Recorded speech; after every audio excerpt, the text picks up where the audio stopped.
Love with God channel daily gospel லூக்கா நற்செய்தியிலிருந்து வாசகம். அதிகாரம் 4, இறைவார்த்தைகள் 38 முதல் 44 வரை. பின்பு இயேசு தொழுகை கூடத்தை விட்டு சீமோன் வீட்டிற்குள் சென்றார். சீமோனின் மாமியார் கடுங்காய்ச்சலால் துன்புற்ற நிலையில் இருந்தார். அவர்கள் அவருக்காக இயேசுவிடம் வேண்டினார்கள். இயேசு அவரருகில் நின்று காய்ச்சலை கடிந்து கொள்ள அது அவரை விட்டு நீங்கிற்று. உடனே அவர் எழுந்து அவர்களுக்கு பணிவிடை செய்தார்.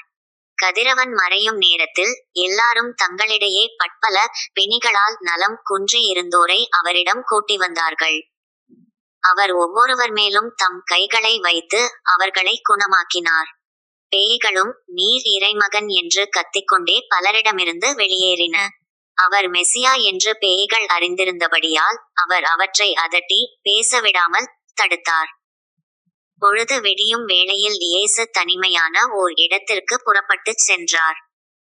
திரளான மக்கள் அவரை தேடிச் சென்றனர். அவரிடம் வந்து சேர்ந்ததும் தங்களை விட்டு போகாதவாறு அவரை தடுத்து நிறுத்த பார்த்தனர். அவரோ அவர்களிடம், நான் மற்ற ஊர்களிலும் இறையாட்சியை பற்றி நற்செய்தி அறிவிக்க வேண்டும், இதற்காகவே நான் அனுப்பப்பட்டிருக்கிறேன் என்று சொன்னார். பின்பு அவர் யூதேயாவில் உள்ள தொழுகை கூடங்களில் நற்செய்தியை பறைசாற்றி வந்தார். இது ஆண்டவர் வழங்கும் அருள்வாக்கு. இறைவா உமக்கு நன்றி.